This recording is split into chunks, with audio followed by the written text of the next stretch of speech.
Vamos al libro de Juan, precisamente al libro de Juan 8:36. El Evangelio de Juan,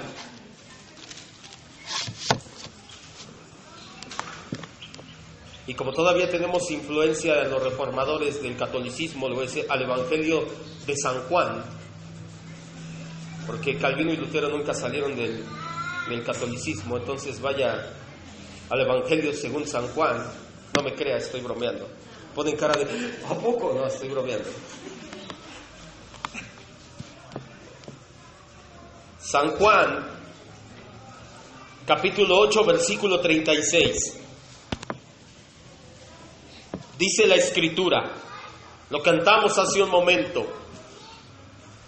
así que si el Hijo los libertare, serán verdaderamente libres. Vamos a orar. Cierre sus ojos, por favor.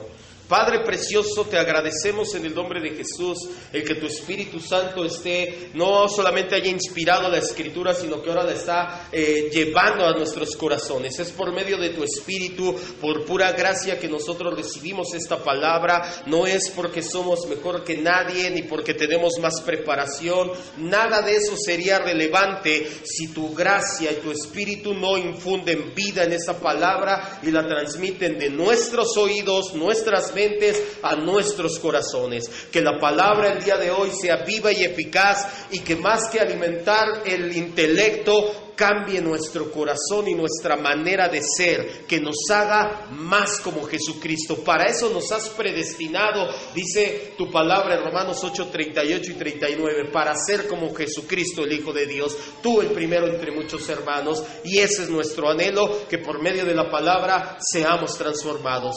Gracias, Padre, por esta maravillosa bendición. En el nombre de Jesús, amén. Decimos amén. Como le decía hace un momento, este es el último tema que vamos a tratar de esta serie de enseñanzas. Llega al final con 18 predicaciones. Anteriormente ya aprendimos verdades dentro de esta maravillosa enseñanza que no solo, escuche bien, no solo tienen el fin de informarnos en cuanto a doctrina, sino que, como siempre se lo he dicho, como orábamos ahorita en un momento, en un instante, es con el propósito de formar cada vez más a Cristo en cada uno de nosotros. ¿Por qué le digo esto? Porque definitivamente, y se lo dije hace 2 o 3 semanas, las conocidas doctrinas de la gracia, de hecho, ya no tardamos en nuestras mantas donde tenemos nuestra identidad, visión y misión, las estamos estudiando por las redes sociales, en el grupo de WhatsApp. Le repito, si se quiere agregar, si no está agregado, no tengo su número, páseme su número, lo agrego al grupo de WhatsApp. Ahí estamos estudiando a grosso modo, no nos estamos metiendo, pues tan solo en las 5 solas llevamos 3 de ellas y como 4 hojitas. Entonces, pero vaya, al menos ya tenemos conocimiento. Vamos a llegar a algo denominado TULIP. El TULIP, o conocido como las doctrinas de la gracia. Pero no tiene caso que nosotros estemos escuchando esta serie de predicaciones de esclavos de Cristo y que sepamos la doctrina de la gracia solamente, sino que nuestra vida sea transformada. El TULIP, o doctrinas de la gracia, habla de la doctrina de la salvación, donde Dios recibe toda la gloria. Nosotros no tenemos mérito alguno. Las enseñanzas que encontramos a través de la serie de esclavos del TULIP son, en esta metáfora, son las 5. La total depravación. Cuando nosotros fuimos esclavos del pecado, nuestro ser estaba por completo depravado, alejado, excluido, dice Romanos 3, de la gloria de Dios. La total depravación. Muchas veces se confunde la gente y dice: ay, es que yo no soy asesino, yo no he violado a nadie. Eres pecador, naciste en pecado, se acabó. Estás totalmente depravado. Eso es el TULIP. ¿Cuántos aquí todos fuimos esclavos del pecado alguna vez? ¿Sí o no? Todos fuimos esclavos del pecado. La elección incondicional, a pesar de no merecerlo y sin aportar absolutamente nada, ni siquiera el mal llamado libre albedrío tiene nada que ver aquí. Cristo nos compró con su sangre. Él fue al mercado de esclavos del pecado, allí nos vio a ti y a mí, y no con oro ni con plata, sino con su sangre, Él compró a estos esclavos antes del pecado, ahora esclavos de Cristo. La expiación limitada en el mercado de esclavos del pecado. Cristo, por así decirlo, llevaba dinero suficiente para comprar a todos, pero Él solamente redimió a los elegidos por el Padre en la eternidad pasada. La gracia irresistible, no importa cuánto nos hayamos alejado de Él, no importa cuánta resistencia hayamos puesto, no importa qué tan depravados hayamos sido como esclavos del pecado, Dios nos alcanzó con su gracia y nada pudimos hacer sino solo rendirnos ante tanto amor. Si no fuera por la gracia de Dios, tú y yo no estaríamos aquí. Tienes que reconocerlo, tienes que decir amén. Si no fuera por la gracia irresistible, no estaríamos aquí. ¿O tú crees que tú hubieras querido estar aquí? No. Si tú dices sí, ahí se demuestra que no conoces completamente el Evangelio y que no conoces tu naturaleza pecaminosa que antes tenías. Pero cuando Dios en su gracia irresistible nos atrajo hacia Él, dice la Biblia, con cuerdas de amor nos trajiste. La perseverancia de los santos. Pues como lo vimos en las últimas dos enseñanzas, no solo nos hizo sus esclavos, nos llamó sus amigos, nos dio ciudadanía en los cielos y encima de todo nos adoptó como sus hijos. A los hijos en la cultura grecorromana que se adoptaba tenían que tener herencia sí o sí. ¿Nos dio como herencia las naciones, riqueza, dinero, casa? No. ¿Qué nos dio como herencia? La vida eterna en Cristo Jesús. Ahora, Dios lo prometió. ¿Él va a mentir y nos la va a quitar? No. Pero a lo mejor alguien puede más que Dios, el diablo. ¿Va a venir a poder más que Dios? Tampoco. Usted y yo. Dios lo prometió, pero nosotros somos más poderosos y ya no dejamos que Dios cumpliera su promesa. Tampoco es así. Estas son las 5 doctrinas de la gracia y las encontramos en esta metáfora. Por eso me parecía tan importante hablar de una serie de enseñanzas llamada Esclavos de Cristo. Pues en la serie de enseñanzas Esclavos de Cristo lo vimos durante 17, con hoy 18 enseñanzas, todo esto que le estoy hablando. Hay algo innegable en esta metáfora de la esclavitud cristiana, y es que esta metáfora es también en definitiva una paradoja. Y la Biblia misma está llena de paradojas. ¿Qué es una paradoja?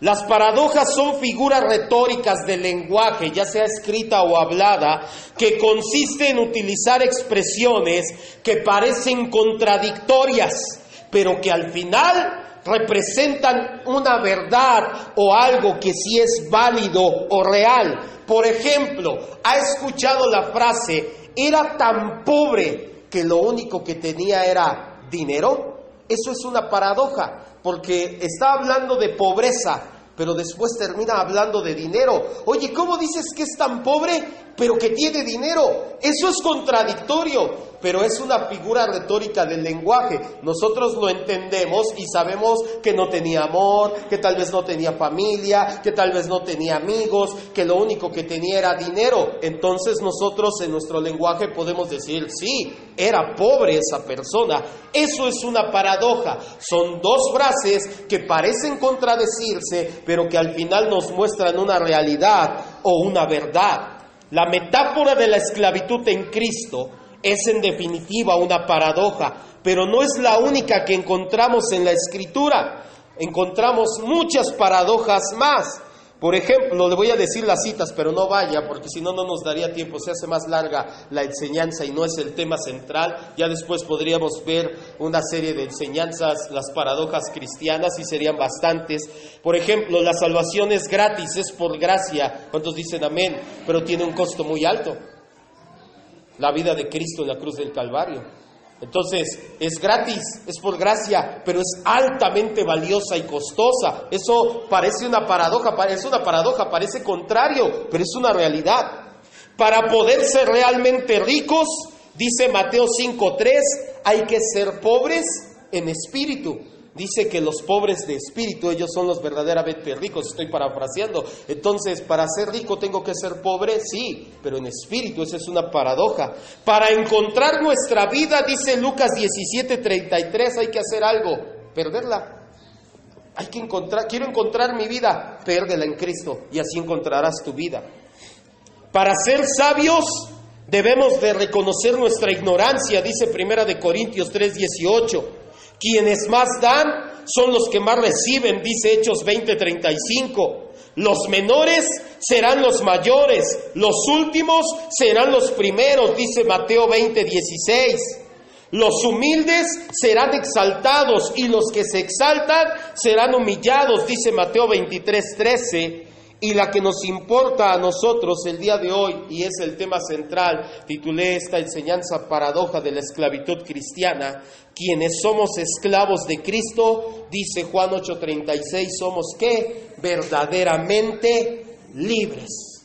A ver, yo soy esclavo de Cristo, entonces soy verdaderamente libre. ¿Cómo está eso?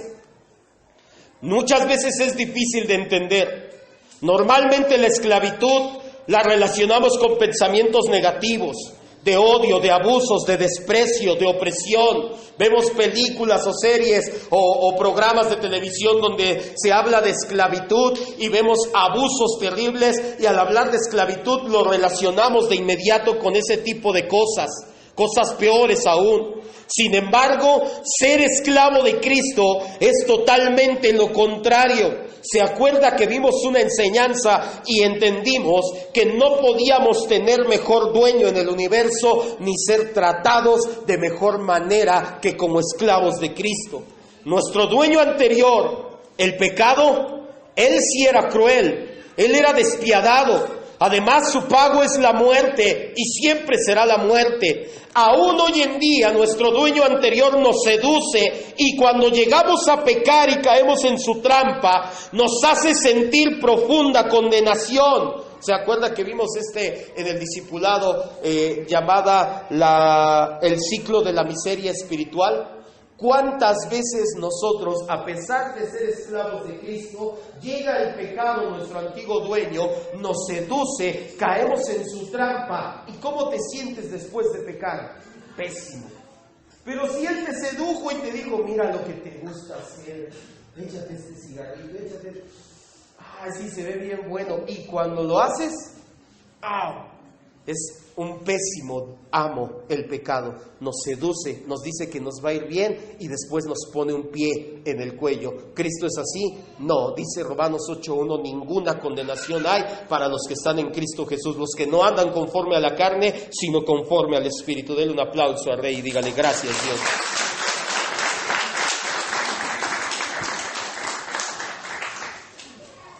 La paradoja de la vida cristiana, de la esclavitud en Cristo, tiene tres facetas que si las entendemos claramente, nuestras vidas serán grandemente bendecidas.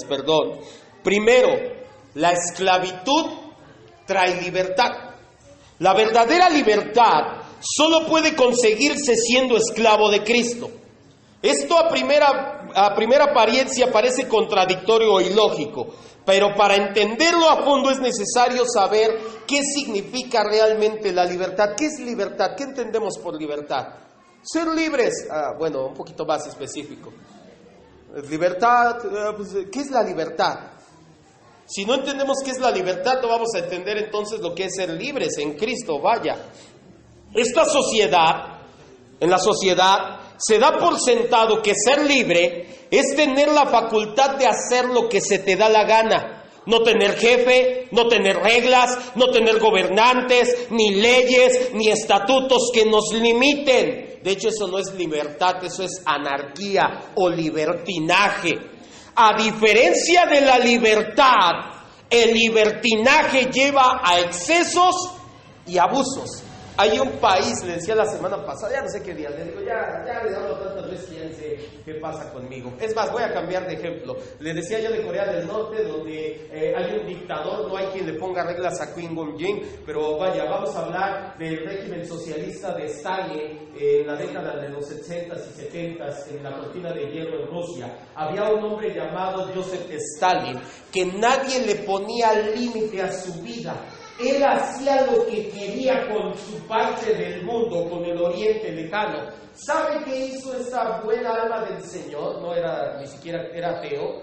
Él dejó morir de hambre a 7 millones de ucranianos. Les dijo: Ucrania, únete a mí como Unión de Repúblicas Socialistas Soviéticas. No queremos, no le den comida a Ucrania, y no dejen que siembre y no dejen que haga nada. Nadie le puso un alto a este hombre. Él no era libre. Él cometía abusos y excesos por estar en libertinaje, en anarquía. Si él hubiera sido libre, hubiera tenido ciertos límites y le hubiera dicho: no, ¿cómo voy a dejar morir de hambre a 7 millones de personas nada más en Ucrania? No recuerdo a cuántos millones ascienden las muertes que provocó este hombre, Joseph Stalin, pero sí fueron muchísimos millones de personas. La libertad, a diferencia del libertinaje, es la facultad de poder elegir entre 2 o más opciones. Para nosotros los cristianos, la libertad es poder elegir entre la voluntad de Dios y todo lo demás. La voluntad de Dios o tu voluntad. La voluntad de Dios o la voluntad del mundo, de tus amigos, del enemigo, del pecado, como lo quieras ver. La libertad no es que tengas la facultad de hacer lo que quieras. Quiero que me vea, aquí estoy. La libertad es que tienes 2 opciones y puedes elegir. Cuando tú no puedes elegir entre esas opciones, entonces ya no eres libre. Cuando nosotros éramos esclavos del pecado, siempre ha estado la opción de obedecer a Dios. Siempre ha estado ahí. Por eso está la ley de Dios. Dios da su ley para mostrarnos nuestra incompetencia. Siempre estuvo la opción de obedecer a Dios. Pero como éramos esclavos del pecado, no podíamos, ¿o sí? ¿Usted alguna vez se sintió mal cuando se ponía, los que tomábamos, se ponía hasta atrás los sábados y el domingo ya bien crudo? ¿Se sentía mal? ¡Ay, pequé por tomar! Ahora, ¿alguna vez quiso dejar de hacerlo? Tal vez muchas veces quisimos. ¿Podíamos?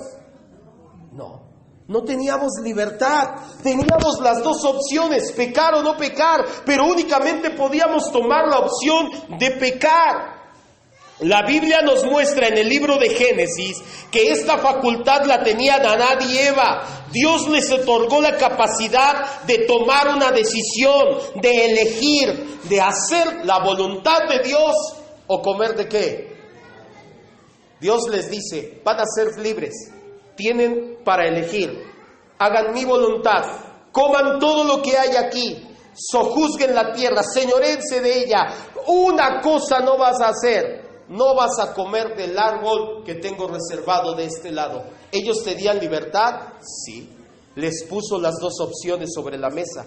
Cuando ellos eligieron la opción incorrecta, ellos incurrieron en el llamado pecado original. Este pecado, acuérdense que vimos en una serie de predicaciones, viola toda la ley moral de Dios. No solamente fue que se comieron una manzanita, no es que se comieron una manzanita, violaron todo el decálogo. Los 10 mandamientos estaban implícitos en ese solo mandamiento. Cuando Jesús en el huerto de Getsemaní y en su muerte cumple con la voluntad de Dios, nos restaura al modelo original, cumple los 10 mandamientos. Aquellos que son esclavos del pecado no tienen la facultad de elegir. Son por naturaleza adictos, aprisionados, cautivos del pecado, al grado de que ni siquiera sienten el mínimo remordimiento por sus acciones. Para ellos es algo natural y no es necesario, escuche bien, que asesinen o que secuestren o que violen a una persona. Basta con pecados pequeñitos, entre comillas, como mentir o hablar mal de alguien. ¿Usted conoce a alguien que miente o que habla mal de otra persona? Sí. Yo, no, usted mismo no. Todos conocemos, de hecho todos hemos mentido alguna vez. Eso es pecado también. No es necesario matar a alguien. ¿Sí me está escuchando? Aquí estamos, amado hermano, no se distraiga. En cambio, los esclavos de Cristo somos personas verdaderamente libres. Cristo ha recuperado para nosotros, sus elegidos, la capacidad entre decidir entre lo bueno y lo malo, entre lo correcto y lo incorrecto, entre lo que a Dios le agrada y lo que le desagrada. Es por ese motivo que, a diferencia de antes de nacer de nuevo, ahora cuando cometemos pecados nos sentimos terribles. Vaya a 2 Corintios 7:10. Por eso es que somos verdaderamente libres siendo esclavos de Cristo.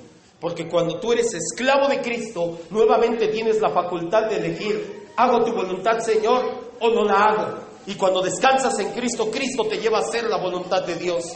Pero cuando tú eres esclavo del pecado, tú únicamente puedes hacer la voluntad del pecado.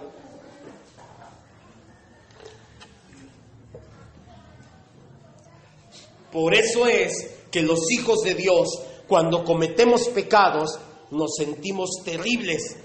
Es la manera del Espíritu Santo de gritarte: oye, eres libre, no tienes necesidad de comportarte así.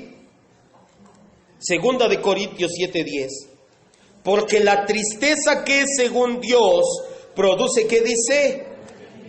Para salvación, de la que no hay que arrepentirse, pero la tristeza del mundo produce, ¿qué dice?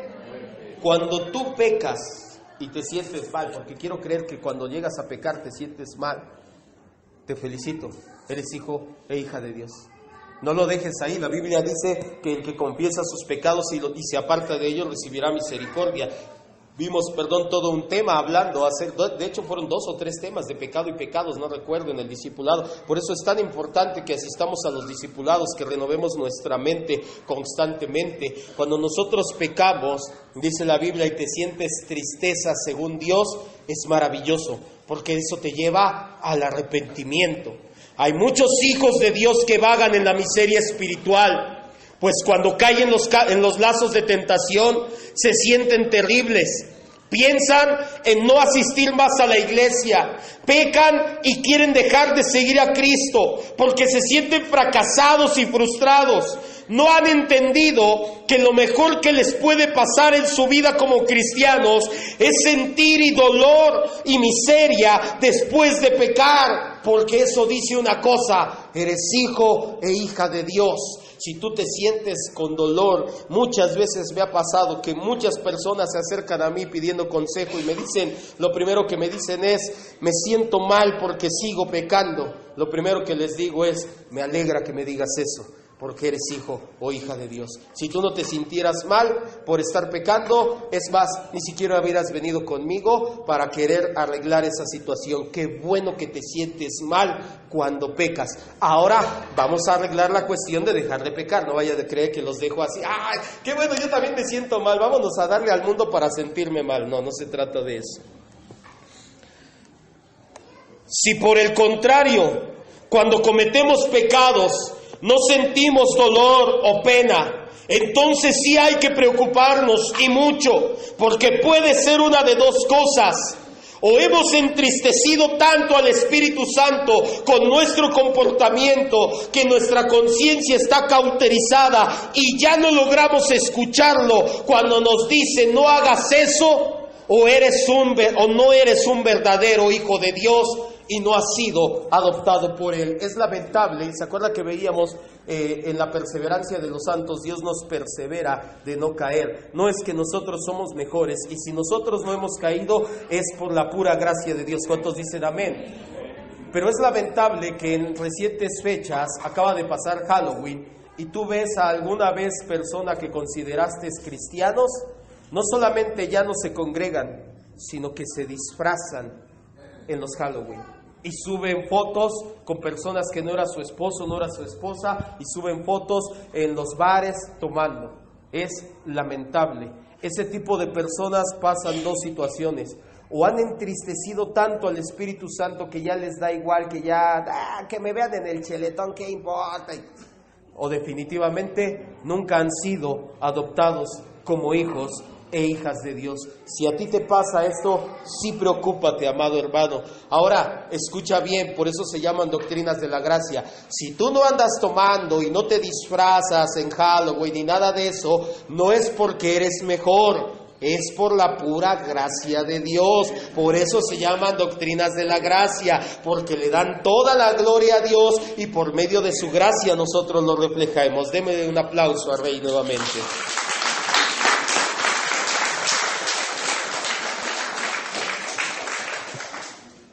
Y si piensa en bloquear, ¡ay, el pastor sí entra al Face! ¡Ay, voy a tener que bloquearlo! Le digo algo, por ahí se oyen las risas nerviosas. Si me quiere bloquear, le tengo una noticia, no va a ser la primera vez. Ya me han bloqueado otras veces, donde les hablamos, les exhortamos, hijo, hija, oye, eso no es de un hijo de Dios. Y digo, voy a ver qué me respondió. Ah, caray, ya me bloqueó. Ya. Creo que ese es no se mete en mi vida. Bueno, yo lo tomo así, ya lo dejamos a la mano de Dios. La segunda faceta de esta paradoja, que también es una paradoja en sí, la esclavitud magnifica la gracia de Dios. Me explico. Ya entendimos que ser esclavo de alguien importante en la cultura grecorromana era un gran privilegio. Por lo tanto, ser esclavo de Cristo es el más alto honor y privilegio que cualquier humano puede tener, pues ningún ser humano es merecedor de este privilegio. Al poner las cosas bien en perspectiva, la gracia de Dios toma proporciones magníficas, gigantescas, pues no solo ningún ser humano es merecedor de ser rescatado por el Rey de Reyes, sino que somos inmerecedores. ¿Qué significa esto? Que hacíamos todo lo contrario. Quiero que me vea y le voy a poner un ejemplo bien práctico. Vamos a poner aquí los dueños de este lugar. Ellos nos rentan aquí en este lugar donde estamos ahorita. Y que nosotros por alguna situación no pudiéramos pagar la renta. Y que nos dijeran, no importa, quédense un mes, un año, X tiempo, quédense ahí, no hay ningún problema. No somos merecedores de estar aquí porque no estamos pagando la renta. Sería algo maravilloso. Pero que todavía encima de eso yo me pusiera aquí a predicar y dijera, esos dueños de este lugar, voy a creer que no nos lo han regalado, son bien mala onda, se van a ir al infierno. Y los llegan a escuchar los dueños del lugar. Y aún así nos dejan estar aquí. No solamente no lo merecíamos, eso es lo primero, sino que ahora somos inmerecedores. Eso es lo que significa inmerecedores. Usted y yo no solamente no queríamos acercarnos a Cristo, sino que hacíamos todo por alejarnos de Él. Hablar mal, mentir. Bueno, ¿para qué les digo? Ahorita vamos a ver alguna lista aquí adelante. Éramos inmerecedores. Y cuando tú ves que eres inmerecedor y aún así Dios dice, no me interesa, te voy a rescatar, te das cuenta que la paradoja de la esclavitud magnifica la gracia de Dios. Aborrecíamos a nuestros semejantes, iniciadores de males, homicidas, borrachos, etc. Vaya a Romanos 1:28 al 30, ahí nos describe cómo éramos antes. Quiero creer que como éramos, si usted todavía es así, ponga cartas en el asunto.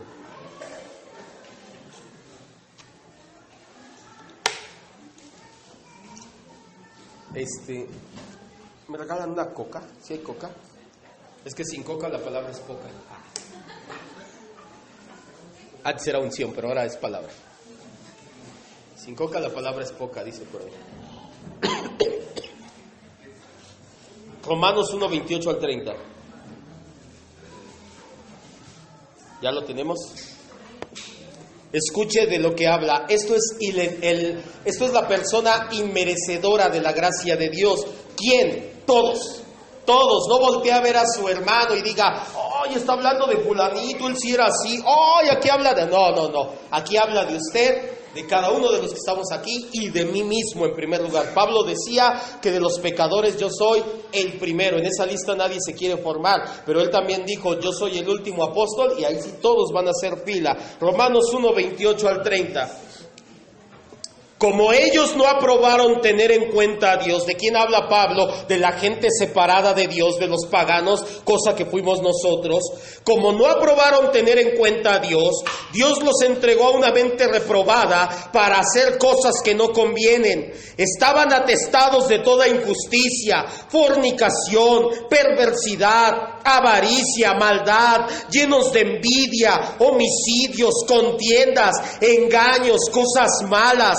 murmuraban, detractaban, aborrecían a Dios, injuriosos, soberbios, altivos, inventores de males, desobedientes de los padres. Lo bueno que aquí todos obedecemos a nuestros papás, ¿verdad, jóvenes? Sí, no.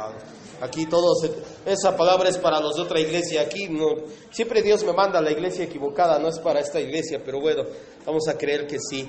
31 es más: necios, desleales, sin afecto natural, implacables. ¿Quién es una persona implacable? Alguien que no le puedes decir qué hacer. ¿Conoce a alguien así? No voltea a ver a nadie, pero ¿conoce a alguien así? Que no le puedes decir qué hacer o no le puedes decir que se equivocó porque... ¡oh! Oye, creo que así no es. ¿Y quién eres tú para...? No, yo decía, no. Ese es un implacable. Dice, sin misericordia, quienes habiendo entendido el juicio de Dios, que los que practican tales cosas son dignos de muerte, no solo las hacen, también se complacen con los que las practican. ¿De quién está hablando aquí? De nosotros como esclavos del pecado. Si a esto tú le sumas el hecho de que Dios de ninguna manera necesita de nosotros, no somos indispensables para Dios en lo más mínimo. Dios es completamente independiente. El universo depende de Dios, pero Él no depende de nada ni de nadie. Dios no se sentía solo, no necesitaba compañía, no necesitaba vaciar su amor. Él siempre ha tenido comunión perfecta desde la eternidad en sí mismo, pues es Padre, Hijo y Espíritu Santo. Dios y nosotros sigue siendo el ser supremo del universo. No le hacemos falta. Eso magnifica aún más la gracia de Dios. Nosotros, pobres, miserables, desventurados y desnudos, dice Apocalipsis 3:20. Dios, el más grande ser del universo, y para acabarla no nos necesita para nada. Necesitaba al pastor para que predicara. ¿Qué crees si yo no hablo? Predican las piedras. Ya hizo hablar a un asna una vez para dar un mensaje al profeta Balaam. Por eso es que tomé valor y dije, sí, predicamos, de verdad. Ahí sí le da risa. Pues ya decía yo los dientes. Híjole. Por eso es tan impactante esta metáfora. No necesitaba comprarnos para que hiciéramos algo por Él. Romanos 11, 35 y 36, no vaya, dice Pablo, y Pablo hablando de la salvación y de la elección en Romanos 11, no lo estoy sacando de contexto, dice, ¿o quién le dio algo a Dios para que Dios le debiera y entonces tuviera que salvarlo? ¿Quién puede decir? Yo no. ¿Tú le diste algo a Dios? ¿Dios te debe algo? No, nada. No, es que a mí Dios me debía de mi salvación porque yo hice algo por Él en la eternidad. Por favor, nada. Dice Romanos 11, 35 y 36, ¿quién le dio algo a Dios como si Dios les debiera algo para que los salvara? Cristo es el Rey del universo. La humanidad es una abominación a sus ojos y aún así decidió comprarnos en el mercado de esclavos del pecado. Pero el precio fue su sangre preciosa. Ahora sí acompáñeme a 1 de Pedro 1, 18 y 19. ¿Sí o no se magnifica la gracia de Dios? Bastante. Cuando te das cuenta de las cosas dices, a ver, yo no valgo nada. Dios es el ser supremo del universo, no me necesita. ¿Y me compró? No te compró. Te compró a precio de sangre. 1 de Pedro 1, 18 y 19. Sabiendo que fuiste rescatado de tu vana manera de vivir, la cual recibiste de tu padre. No fuiste rescatado con cosas corruptibles como oro o plata, sino que fuiste rescatado ¿con qué dice? Con la sangre preciosa de Cristo, como un cordero sin mancha y sin contaminación.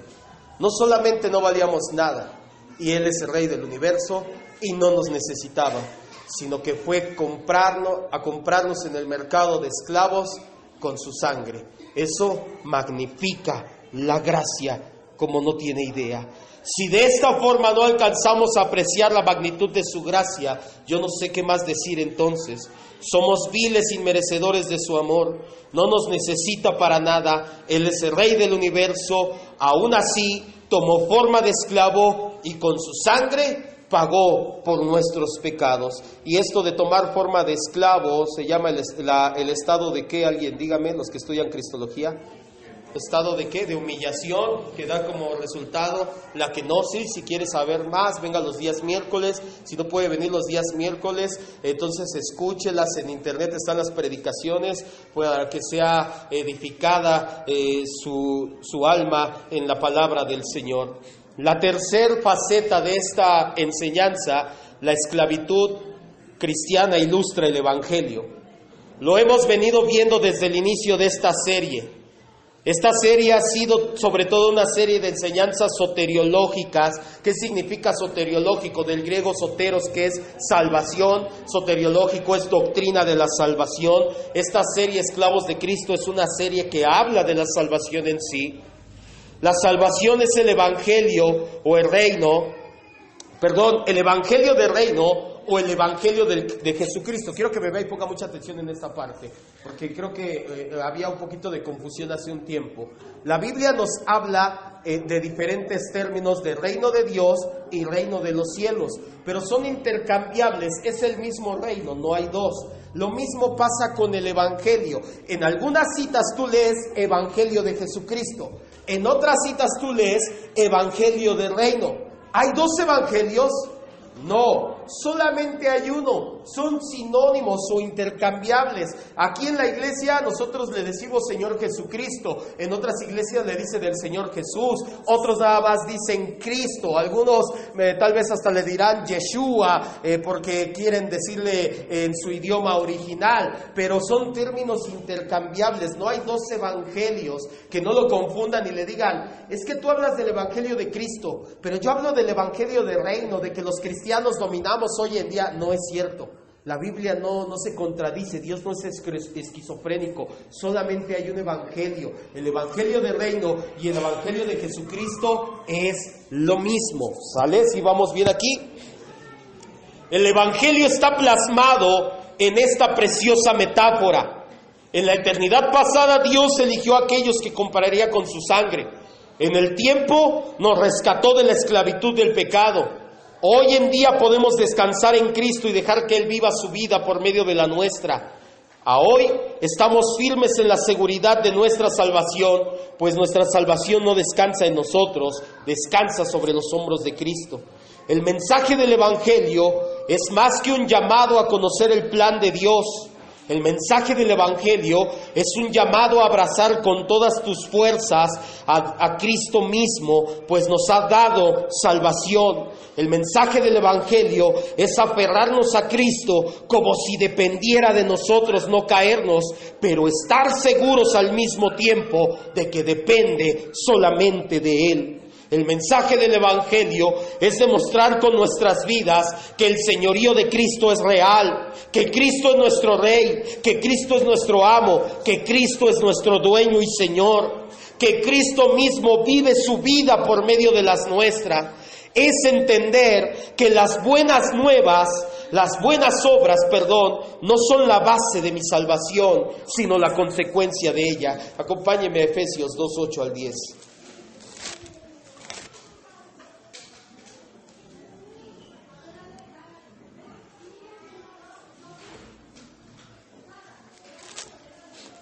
El mensaje del Evangelio lo encontramos en la metáfora de esclavos. Efesios 2, del 8 al 10.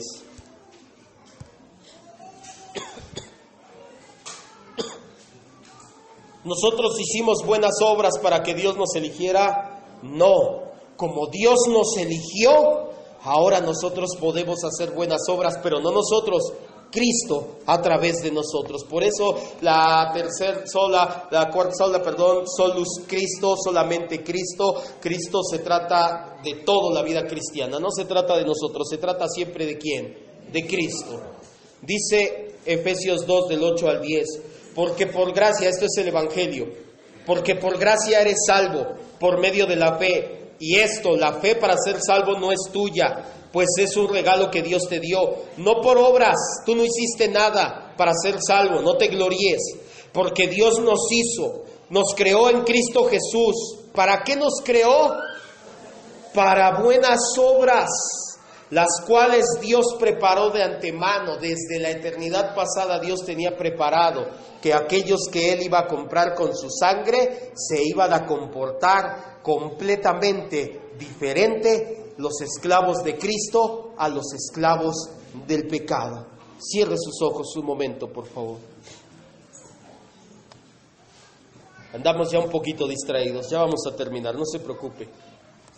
Que no le importe el tiempo, que le importe que su alma sea confrontada, exhortada, edificada. Somos esclavos de Cristo, por lo tanto Cristo es nuestro Señor. Él hace con nuestras vidas su perfecta voluntad. Cuando Él hace con nuestras vidas su voluntad, un esclavo solamente dice: sí, amén, Señor, pues gustosamente ha rendido su corazón, mente y alma al Señor Jesús. Si nosotros presentamos a Cristo solo como Salvador, pero no como Señor, es un evangelio incompleto. Jim Elliot decía de esta situación que cuando tú nada más presentas, ven a Cristo para que seas salvo, pero no le dices, y que Él sea tu Señor y va a gobernar tu vida, que es una herejía. Que Cristo sea el Salvador por derecho, casi tenemos la obligación de que nos salve, pero que sea tu Señor, lo dan como una opción, no es opcional. Eso es solamente predicar la mitad del Evangelio, una verdad a medias. La metáfora de la esclavitud cristiana predica el Evangelio completamente. Cristo nos liberó de la esclavitud del pecado y al mismo tiempo se ha hecho nuestro amo y Señor. Cuando tú lees Romanos 10:9 y dice, si confesares con tu boca que Jesús es el Señor, toma por completo el sentido en el cual el apóstol Pablo lo escribió. No es decisionismo. Repite conmigo: Señor Jesús, ven a mi corazón.